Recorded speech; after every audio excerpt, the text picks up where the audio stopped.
Costopoulos and Sherry there to break the tie in the third. Yeah, it was a nice play. I think it was, you know, they had a couple opportunities on that shift in general, and it was just a real stick-to-itiveness where they stayed on the puck, and, you know, I think it was maybe the second or third, like shot to the net, rebound type of play, and it was good to see that persistence.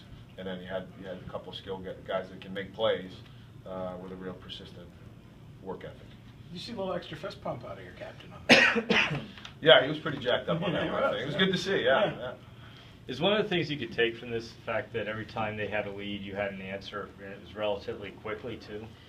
Yeah, that was important. I think when you get in these games, both teams come to play so hard, and I think they're intense games, so that the closer the score can play or the more even it is, the better. And I think for us it was like that for sure, that we had responses quickly, and there wasn't a dip in even though we got scored on, there wasn't like a lag in our game. We were able to stick with it, and a big part of that was the ability to score goals quickly thereafter. You mentioned about the skating. Is one sign that it was better in the third period, the fact that you were coming up with a lot of 2-on-1 breaks, rushes? Yeah, that was a difference. I mean, you know, in the second period we gave up a couple 2-on-1s, and they scored a nice goal on one, and you know, that was just, we weren't on time in the second period. We weren't where we needed to be as a five-man unit, and therefore when that happens, you give up odd-man rushes. In the third, we did skate better, and like I said, we were a more collective group. We played together and played the system with more speed, and that's why we were able to gain a little bit of momentum.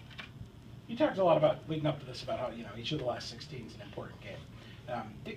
That said, after a game like this, and you look at the standings, you know, right now or tomorrow, they're going to look better than if you had lost this one. Do you sort of allow yourself to appreciate that? I mean, it did put you in a better spot. Yeah, you know, it's not the fact that you don't want to win games and it's not important. It's 2 points, and like I said, when you look at it, and every game's important, they are, because every game's 2 points, so you want to be able to get those. So for us, yeah, it's very good that we got the 2 points, but like I said, regardless of who we got them against, they were going to be important. And you know, now our focus has to go to getting ready for a rematch with these guys on Saturday, and I think anytime you win, you know, as it goes on in the type of race we're in, you always feel good about that, because you're putting yourself in the best chance to be able to compete in the postseason.